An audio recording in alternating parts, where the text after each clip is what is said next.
একাকিত্ব এটি সবসময় কষ্টের হয় না। কিছু কিছু একাকিত্ব নেয়ামত। রবের জন্য যে একাকিত্ব, সে একাকিত্ব কখনো কষ্টের হয় না। হৃদয়টা ভেঙে আজ চুরমার। কোথাও কোনো আশার আলো নেই, চারদিকে ঘুটঘুটে অন্ধকার। কোথাও কেউ নেই। জায়নামাজে বসে অশ্রু ঝরাচ্ছি, সেই অশ্রু এসে সান্ত্বনা দিচ্ছে। হে ব্যথিত হৃদয়, কষ্ট পেও না, তোমার রব সব দেখছেন। মনের ভিতর জমিয়ে রাখা এক সমুদ্র পরিমাণ কষ্ট, যা কেউ কোনোদিন বুঝেনি, বুঝার চেষ্টাও করেনি। সে কষ্টের কথা তোমার রব তো জানেন।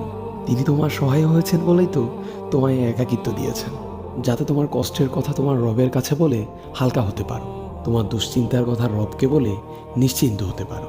হে ব্যথিত হৃদয়, তুমি কি জানো না তোমার রব যে অসম্ভবকে সেকেন্ডের মধ্যেই সম্ভব করতে পারেন?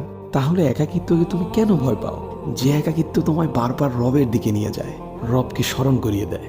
হে ব্যথিত হৃদয়, কষ্ট পেও না। শীঘ্রই তোমার রব তোমাকে এত দিবেন যে তুমি সন্তুষ্ট হয়ে যাবে।